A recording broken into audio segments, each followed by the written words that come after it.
Karuvur ஆணிலை channel அன்பர்கள் அனைவருக்கும் கருவூர் விஜயலட்சுமி கிருஷ்ணமூர்த்தியின் பணிவான வணக்கங்கள்.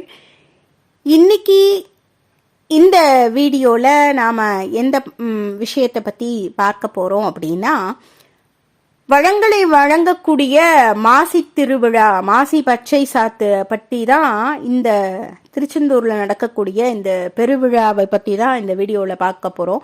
ஏன்னா இதை பேசிக்கிட்டு இருக்கிற இந்த வேளையில இன்று மாசி பச்சை சாத்தி சண்முக பெருமான் தயாராகி கொண்டிருக்கின்ற இந்த வேளையில அந்த நிகழ்வு எப்படி, அந்த விழா எப்படி நடக்கும், அதுல என்ன ஸ்பெஷல் இருக்கு, அதனுடைய சிறப்புகள் என்ன, அந்த விழாவினுடைய தாத்பரியம் என்ன அப்படிங்கிற மாதிரியான உள்ளடங்கிய விஷயங்கள் எல்லாத்தையும் உங்களோட பகிர்ந்துக்கணும்னு தோணுச்சு. அதனால இதை ஒரு பதிவாக உங்களோட உடனே பதிவிடுகின்றேன். அதாவது திருச்செந்தூர்ல 2 மூலவர்கள் உண்டு. ஒன்னு சுப்பிரமணியரும் அந்த இடத்தில் மூலவர், சண்முக பெருமானும் மூலவர் தான். சண்முக பெருமான் தான் ஆதி காலத்துல இருந்தே மூலவராக இருக்கக்கூடிய மூர்த்தி. அருணகிரிநாதர் காலத்திலேயே சண்முகர் தான் மூலவராக இருந்தார். அவரை டச்சுக்காரர்கள் கடத்தி கொண்டு போகின்ற வேளையில அந்த பெரிய பிரளயம் ஏற்பட்டு இந்த சிலையை கடத்திட்டு வந்ததுனாலதான் தனக்கு ஏதோ ஆபத்து நடக்குதுங்கிறத புரிஞ்சுக்கிட்ட டச்சுக்காரர்கள் அந்த கோவிலினுடைய அந்த சண்முகரையும் நடராஜ பெருமானையும் அந்த கடல்லையே போட்டுறாங்க. போட்டுட்டு அதுக்கப்புறம் அவங்க உயிர் பொழைச்சு அவங்க நாட்டுக்கு அவங்க திரும்பி சென்று விடுகிறார்கள்.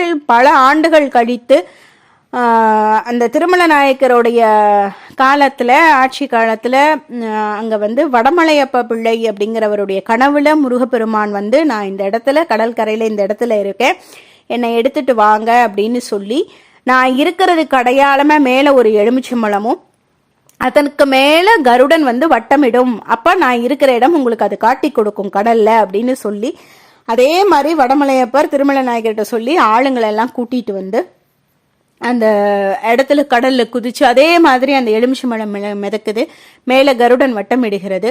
அதுக்கப்புறம் அந்த இடத்துல போனா சண்முக பெருமானும் நடராஜ பெருமானும் கிடைக்க மீண்டும் அவர் பிரதிஷ்டை சண்முகரை பிரதிஷ்டை பண்ணாங்க. இந்த சண்முகர் இல்லாத காலம், அந்த கடல்ல இருந்த காலத்தில் சுப்பிரமணியராகப்பட்டவர் ஸ்தாபனம் செய்யப்பட்டாரு. இது 2 பேருமே மூலவர் தான்.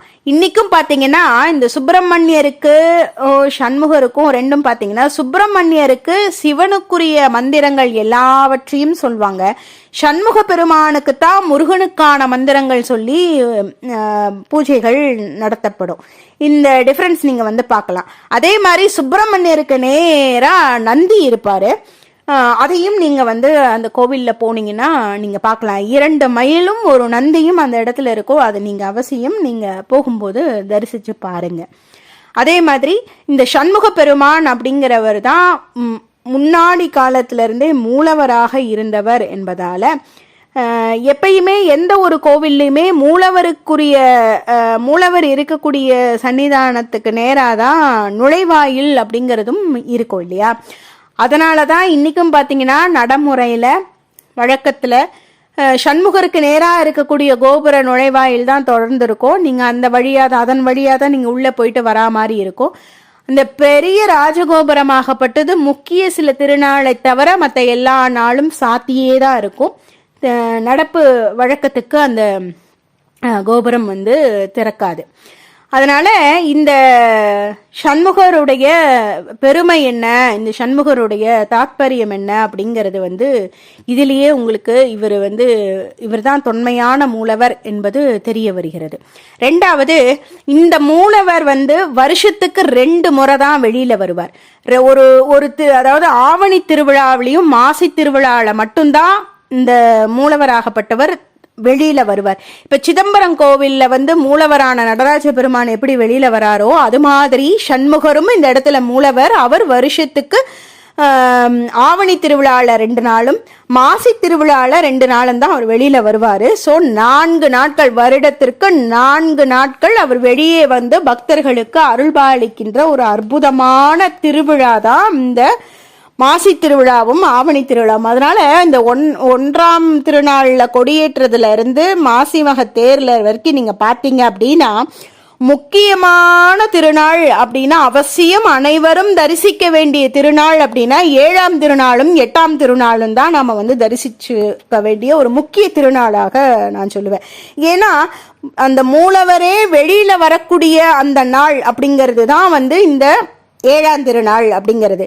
இந்த 7ஆம் திருநாள்ல பாத்தீங்க அப்படின்னா உருகு சட்ட சேவை அப்படின்னு சொல்லி இந்த மூலவர் முதல்ல வெளியில வர்றதுக்கு உருகு அப்படிங்கிற ஒரு பெரிய பலகையை மூலவரோட, அதாவது சண்முகருடைய உட்கார்ந்துருக்க அவர் இருக்கக்கூடிய அந்த சன்னிதானத்துல இருந்து கீழே வரைக்கும் ஒரு பெரிய பலகையை போடுவாங்க.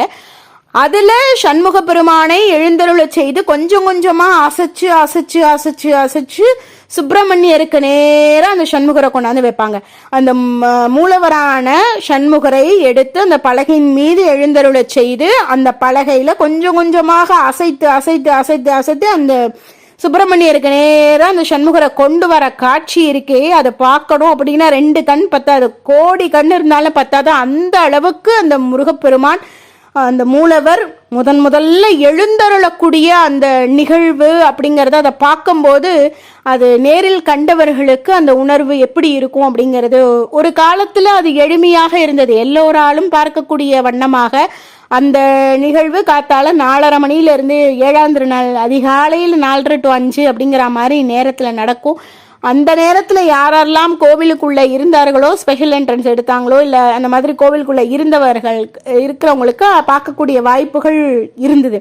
இப்போ இதெல்லாம் இப்ப இருக்கக்கூடிய இந்த கோவிலினுடைய அமைப்பு, இப்ப இருக்கக்கூடிய காலகட்டத்துல அது அவ்வளவு எளிதா பார்க்க முடியுமா அப்படிங்கிறது அந்த அந்த விஷயத்த நான் முருகனிடமே விட்டு விடுகிறேன்.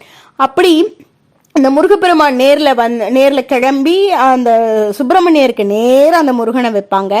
அந்த முருகனை சுப்பிரமணியருக்கும் சண்முகருக்கும் ஒரே நேரத்துல மாலை வஸ்திரங்கள் இதெல்லாம் சாத்தி ஒரே நேரத்துல இருவருக்கும் தீபாராதனை பண்ணி மந்திரோபச்சரணைகள்லாம் 2 பேத்துக்கும் ஒரே நேரத்துல பண்ணி அதுக்கப்புறமா சண்முகர் ஆகப்பட்டவர் அவர் கிளம்பி அந்த பெரிய வளாகம் இருக்கு இல்லையா, கோவிலுக்குள்ளேயே பெரிய பிரகாரம்னு சொல்லுவோம், அந்த சூரசம்ஹாரமூர்த்தி எல்லாம் இருப்பாங்க அந்த ஏரியால அவர் அவரை வச்சு அவருக்கு அத்தனை அலங்காரங்களும் நடக்கும்.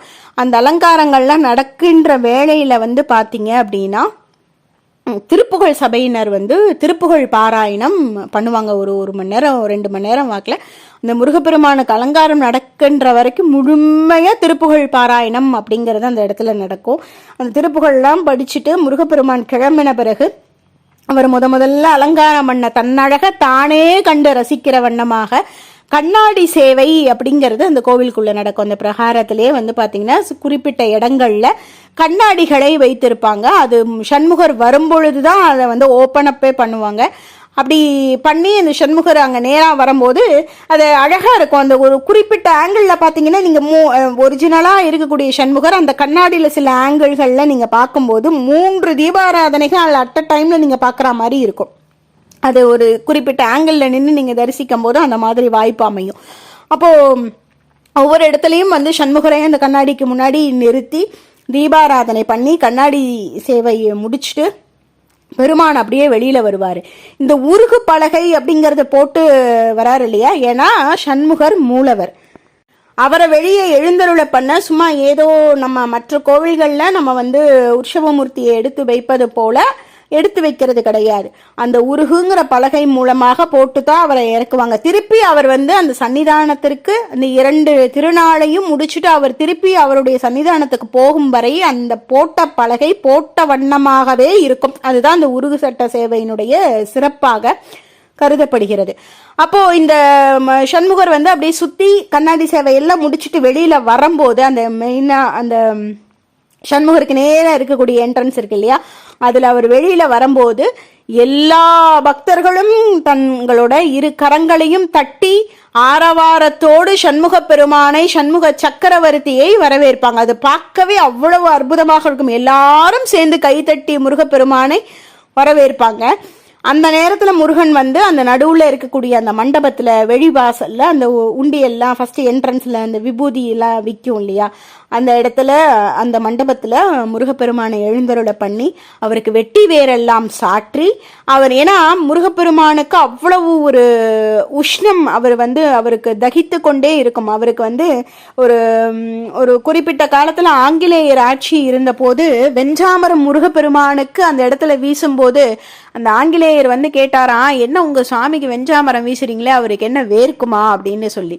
ஆமா, எங்க சுவாமிக்கு வேர்க்கும், அதனாலதான் நாங்க வெஞ்சாமரம் வீசுறோம்னு சொன்னப்போ, அப்பனா நீங்க அந்த வேர்வையை எங்களுக்கு வந்து காட்டல அப்படின்னா கடுமையாக தண்டிக்கப்படுவீங்க அப்படின்னு சொல்லி அந்த ஆங்கிலேயர் ஆட்சியாளர் அவன் சொல்றான். உடனே வந்து அந்த அர்ச்சகர் என்ன பண்றாங்கன்னா அந்த நகையெல்லாம் கழட்டி ஒரு பருத்தி துண்டால முருகப்பெருமான் மீது போட்டு அந்த அந்த அந்த உடனே போர்த்திய கொஞ்ச நேரத்திலேயே அந்த துணியாகப்பட்டது நனைஞ்சிருது. அதுக்கப்புறம் புழிஞ்சு காட்டினோன்னே பாரு எங்க முருகனுக்கு எவ்வளோ வேர்த்திருக்கு அப்படிங்கிறது அதை காட்டின உடனே அவங்களுக்கு வந்து அந்த அந்த ஆங்கிலேய ஆட்சியாளருக்கு அப்படியே ஒரு மாதிரி ஷாக்கிங், ஒரு மாதிரி பதட்டமாகி தான் வந்து முருகப்பெருமான தவறாக புரிஞ்சிட்டோம், அவருடைய சாநித்தியம் தெரியாம நான் வந்து தவறா வந்து அவரை சோதிச்சிட்டேன் அப்படின்னு சொல்லி மன்னிப்பு கேட்டு அதுக்கப்புறம் அந்த ஆங்கிலேயர் அதுக்கு பிராயச்சித்தமாக அவர் வந்து தங்கத்திலையும் வெள்ளியிலையும் சில பாத்திரங்களை வந்து அந்த கோவிலுக்கு கொடுத்ததாக ஒரு தல புராணம் கூறப்படுகிறது.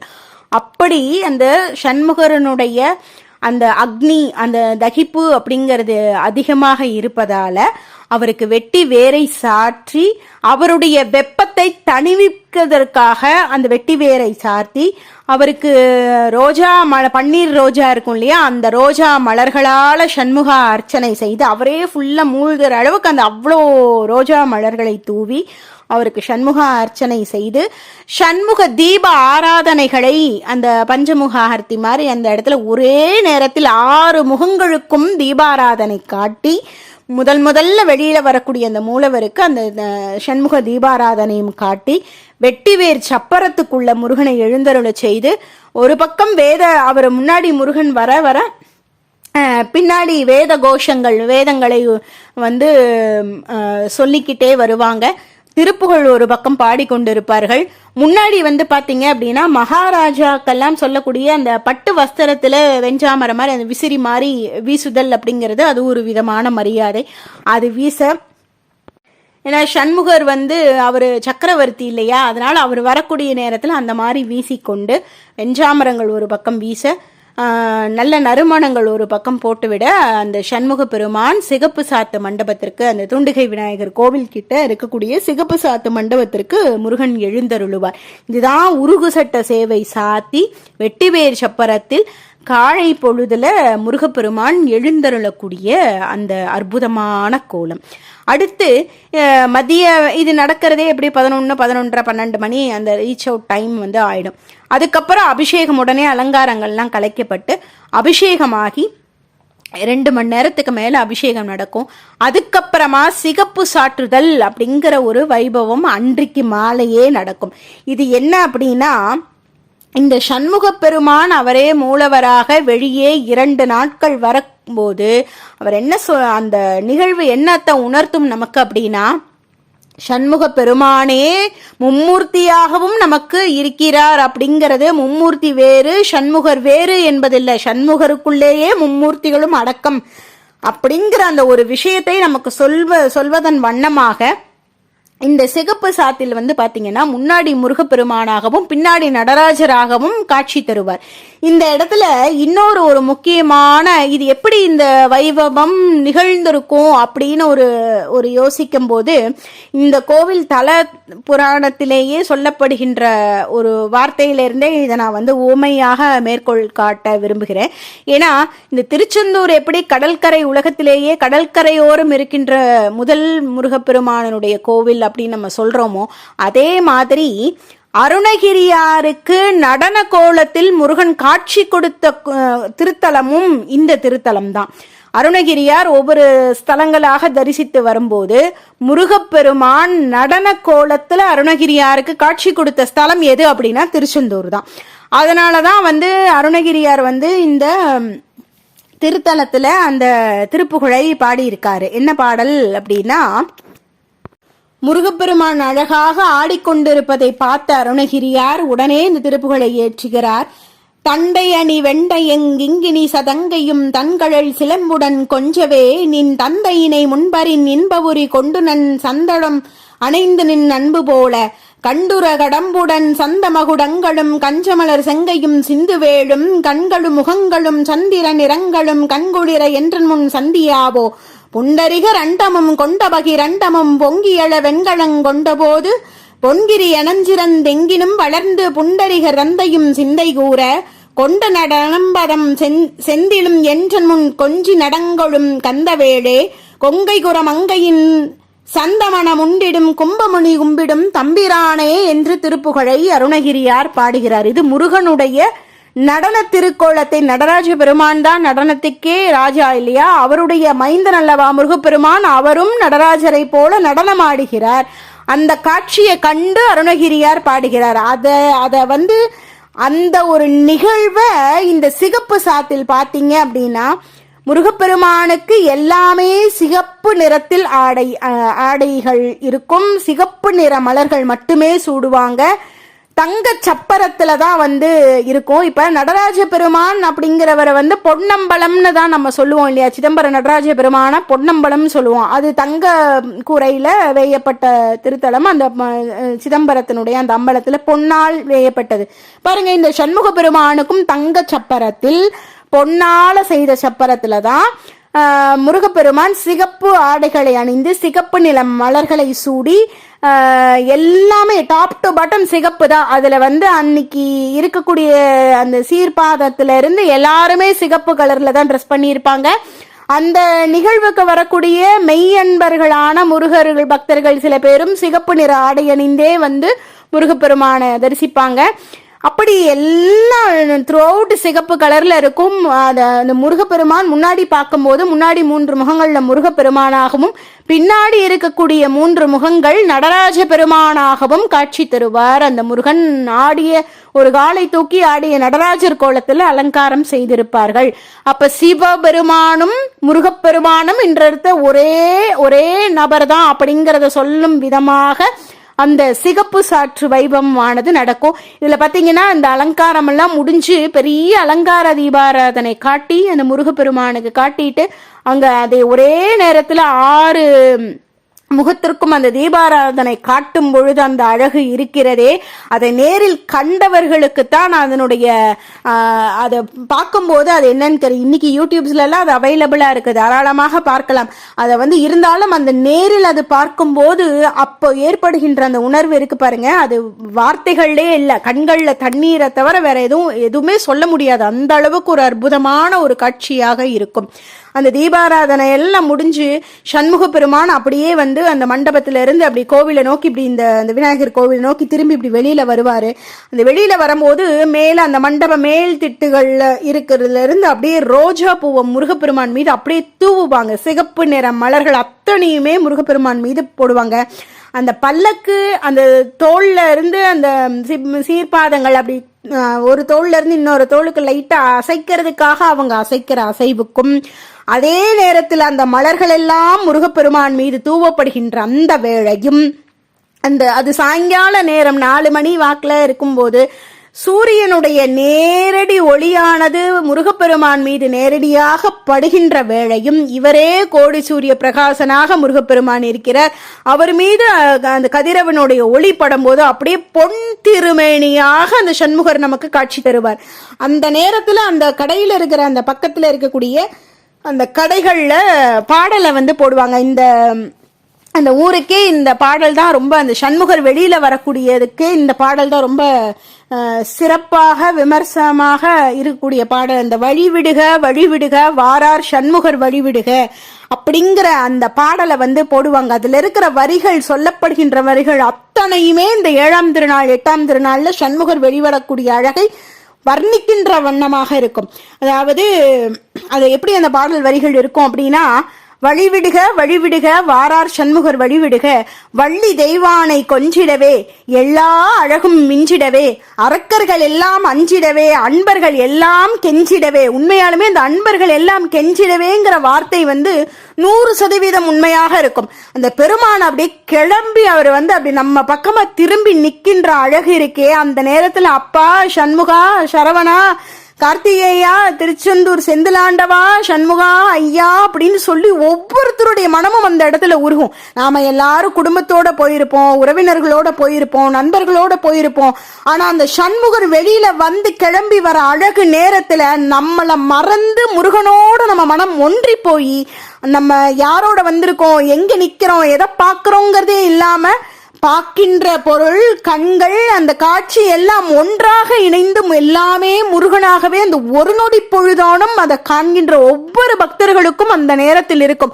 அப்ப கண்கள்ல தண்ணீர் தான் வரும், விழிநீர் பெருக முருகப்பெருமானுடன் உருகி அப்படியே அந்த ஒரு நேரமாவது ஒரு க்ஷணமாவது அந்த ஒரு நிலையை எல்லா பக்தர்களும், பார்க்கின்ற பக்தர்கள் அனைவருமே அந்த நிலையை அடைவார்கள். அதுதான் அந்த சண்முகனுடைய சிறப்பு அப்படின்னே சொல்லலாம்.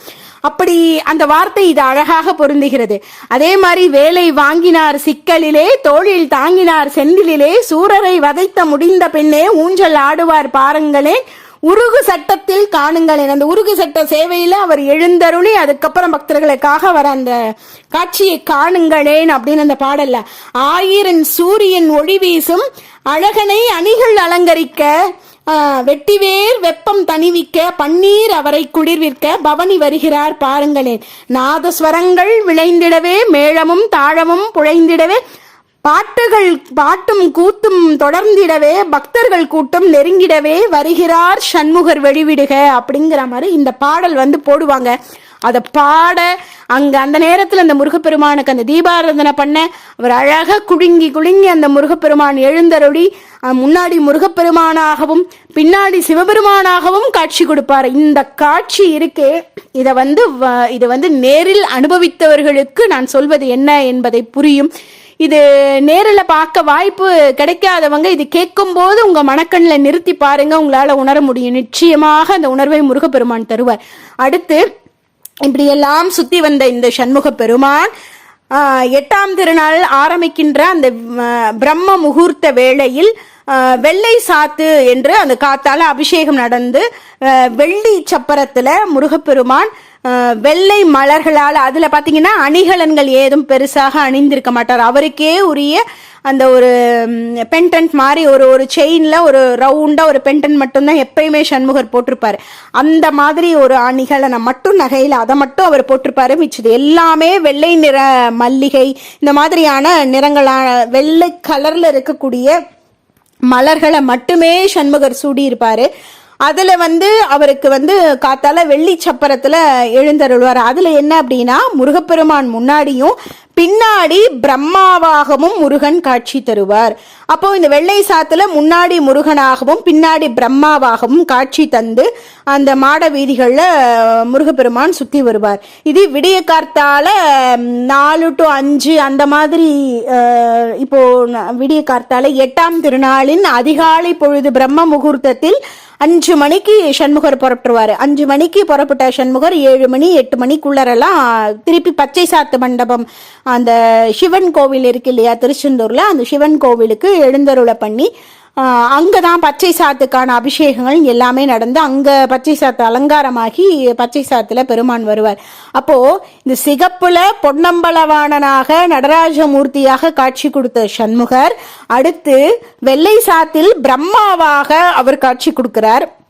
இந்த வெள்ளை சாத்துல பிரம்மாவாக காட்சி கொடுக்கின்ற இந்த முருகனை யாரொருவர் தரிசிக்கின்றார்களோ அவர்களுக்கு அந்த தலை எழுத்தே சரியில்லை என்றாலும் கூட, ஜாதகத்துல ஏதான சரியில்லை என்றாலும் கூட அதை அந்த தலையெழுத்தையே மாத்தக்கூடிய ஒரு வல்லமை அந்த வெள்ளை சாத்திற்கு உண்டு.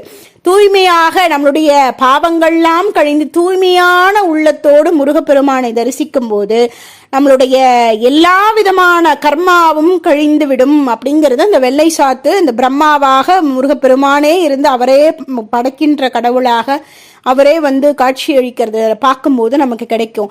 யாரான குழந்தைங்க நல்லா பேசணும்னு நினைக்கிறவங்க அந்த வெள்ளை சாத்தின் போது தேன் அபிஷேகமோ தேனோ பஞ்சாமிர்தமோ கொடுத்து அபிஷேகம் செய்வித்து அதில் கொஞ்சம் வாங்கி அந்த குழந்தைங்களுக்கு சாப்பிட கொடுத்தீங்க அப்படின்னா குழந்தைகளுக்கு பேச்சாற்றல் நன்றாக வரும், கல்வி நன்றாக வரும். இந்த மாதிரி இப்போ நமக்கே ஒரு விஷயங்கள் நல்லா படித்தா புரியணும் அப்படிங்கிற மாதிரி இருக்கக்கூடியது, அறிவு நல்லா வேலை செய்யணும் அப்படிங்கும்போது அந்த நேரத்தில் அந்த தரிசித்து அந்த அபிஷேகமான அந்த பிரசாதத்தை நாம் சாப்பிடும்போது நமக்கும் அறிவாற்றல் அப்படிங்கிறது ரொம்ப நல்லாவே இருக்கும். தலையெழுத்தையே அது மாற்றக்கூடியதாக அந்த இடத்தில் இருக்கிறது.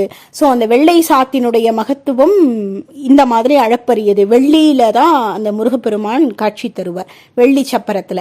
அப்போ அடுத்து இந்த பச்சை சாத்தி, இப்போ அபிஷேகம் நான் பேசிட்டு இருக்க இந்த வேளையில இப்போ அபிஷேகம் நடந்து கொண்டு இருக்கிறது. அப்போ அந்த பச்சை சாத்துக்கு அபிஷேகம் எல்லாம் ஆகி முருகப்பெருமான் வெளியில வருவார். இதுல வரும்போது பாத்தீங்கன்னா இது தேக்கு சப்பரத்துல தான் வருவார் அவரு. ஆனா இதுல பின்னாடி ஒரு பச்சை நிற துணியில அப்படியே பிரணவத்தை போட்டு கவர் பண்ணிடுவாங்க. முருகப்பெருமானை முன்னாடி மட்டும்தான் பார்க்க முடியும், பின்னாடி பிரணவம் மட்டும்தான் அங்க தெரியற மாதிரி ஒரு ஸ்கிரீன்ல, கிரீன் கலர் ஸ்கிரீன்ல பிரணவம் மட்டும் தெரியற மாதிரி இருக்கும். முன்னாடி அந்த முருகப்பெருமான் பியூரா எல்லாமே பச்சை நிறங்கள் தான், மாசி பச்சை என்று சொல்வார்கள். அந்த அந்த பச்சை இலையில அது மறிக்கொழுந்து இந்த மாதிரி பச்சை நிறங்களான இலைகளை மட்டுமே முருகப்பெருமானுக்கு அன்று சூடியிருப்பார். அதுல சாத்தி அவர் அந்த ஒவ்வொரு பந்தல், குறிப்பிட்ட இடத்திற்கு பந்தல் போட்டிருப்பாங்க. அந்த ஒரு பந்தல்ல இருந்து இன்னொரு பந்தலுக்கு முருகன் நகர்ந்து வரும்போதே ஒரு 2 மணி நேரம், 1 மணி நேரம், 1.5 மணி நேரம் அப்படிங்கிற நேர அவகாசம் எடுக்கும். அந்த ஒரு பந்தலில் இருந்து இன்னொரு பந்தல் முருகப்பெருமான் வரும்போது முருகனுடைய முகம் மாறிக்கொண்டே வரும் அப்படிங்கிறது இது நேரடியாக அங்கு இருப்பவர்கள் சொல்லவும் கேள்வி, அடியேனும் அதை பார்த்து உணர்ந்திருக்கிறேன். அந்த முருகனுடைய முகங்கள் அப்படியே மாறிக்கொண்டே, சற்று மாறிக்கொண்டே வரும். அது இந்த பச்சை சாத்தினுடைய சிறப்பு அம்சமாக இருக்கும். இந்த பச்சை சாத்தை பார்க்கிறவர்களுக்கு என்ன பலன் அப்படின்னா எல்லா விதமான வளங்களையும் நலங்களும் பெறக்கூடியதாக இருக்கும். ஏன்னா அந்த பச்சை நிறத்திற்கே உரியவர் பெருமாள். அவரே எல்லா வளங்கள், செல்வத்திற்கு எல்லாமே அதிபதியாக இருக்கக்கூடியவர். அப்ப சகல சௌபாகியங்களுக்கும் அதிபதியாக இருக்கக்கூடியவர். அந்த நிலையில் அந்த பெருமான், முருகப்பெருமான் இருந்து அவர் நமக்கு அந்த வளத்தையும் நலங்களையும் நமக்காக அருளுகிறார். ஏன்னா அந்த பச்சை சாத்து முடிந்து விட்டால் அதற்கப்புறம் மீண்டும் பெருமான் அடுத்த இப்ப மாசியில் பச்சை சாத்தி விட்டு பெருமான் திருப்பி தன்னுடைய யதாஸ்தானத்துக்கு சென்றார் என்றால் ஆவணி மாத 7ஆம் திருநாளில் உருகு சட்ட சேவை சாத்தி தான் வெளியே வருவார்.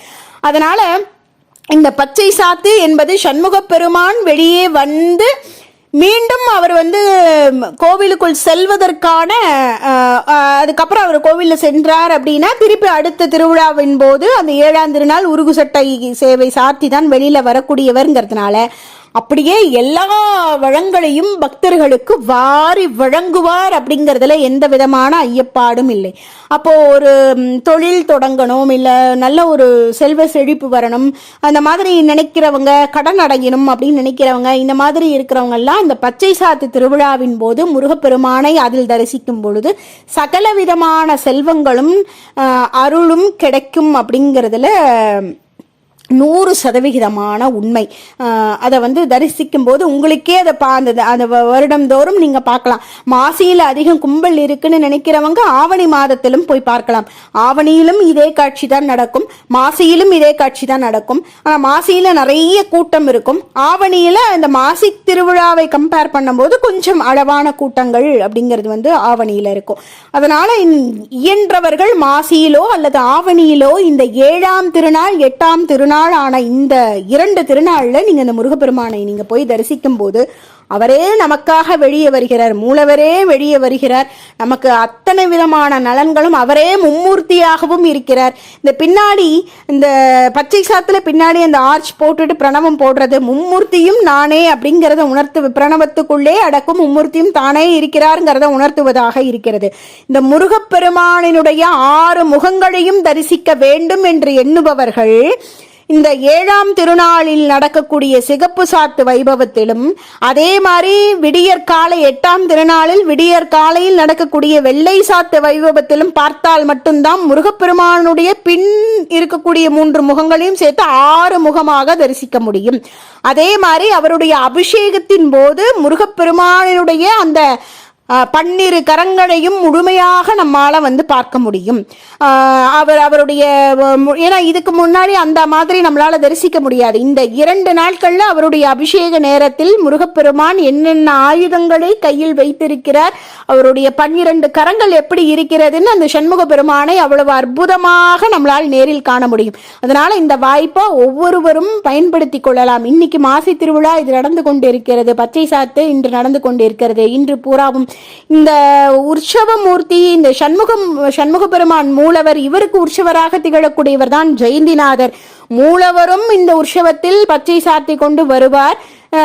அதே மாதிரி உற்சவமூர்த்தியான ஜெயந்திநாதரும் இந்த சண்முகர் என்ன கோலத்தில் வருகிறாரோ அதே கோலத்தில் உற்சவரான ஜெயந்திநாதருக்கும் அதே கோலத்தில் அவரும் காட்சி தருவார். அப்போ ஒரே கோவில்ல உற்சவருக்கும் மூலவருக்கும் ஒரே கோலத்தில் திருவிழா நடக்கிற ஒரு கோவில் எது அப்படின்னா அது நிச்சயமாக நம்மளுடைய திருச்செந்தூராகத்தான் இருக்க வேண்டும் என்றே சொல்லலாம். அவ்வளவு சிறப்பு வாய்ந்த ஒரு திருத்தலமாக மும்மூர்த்திகளும் முருகப்பெருமானாகவே காட்சி முருகப்பெருமானுக்குள்ளேயே மும்மூர்த்திகளும் கண்ட காட்சியாக அருணகிரியாருக்கு எப்படி நடன கோலத்தில் காட்சி கொடுத்தாரோ அந்த நிகழ்வை நடத்தக்கூடிய அந்த நிகழ்வை வைபவமாக இந்த சிகப்பு சாத்தில் நடராஜ பெருமானாக முருகனை தரிசித்து, பிரம்மாவாகையும் முருகனை தரிசித்து, பெருமாளாகவும் முருகப்பெருமானை தரிசித்து, முருகனை முருகனாகவும் தரிசித்து, சக்கரவர்த்தியாக தரிசித்து வணங்கக்கூடிய ஒரு பெரும் அற்புத வைபவம் தான் இந்த மாசி திருவிழாவில் நடக்கக்கூடிய ஆவணி மற்றும் மாசியில் நடக்கக்கூடிய 7ஆம் திருநாள் 8ஆம் திருநாளினுடைய வைபவம் என்று கூறி இதை இயன்றவர்கள் நேரில் சென்று தரிசியுங்கள். அல்லது இப்போல்லாம் ரிலே லைவாவே போடுறாங்க, அதையும் பார்த்து தரிசித்து முருகப்பெருமானுடைய பரிபூரண அருளை எல்லோரும் பெற்று உய்வுற வேண்டும் என்று முருகப்பெருமானை வணங்கி கொண்டு மீண்டும் அடுத்த ஒரு நல்ல பதிவில் பயனுள்ள பதிவில் உங்களை சந்திக்கின்றேன். அதுவரை உங்களிடமிருந்து விடைபெறுவது விஜயலட்சுமி கிருஷ்ணமூர்த்தி, கருவூர். நல்லதை பகிர்வோம், நலமோடு வாழ்வோம். நன்றி.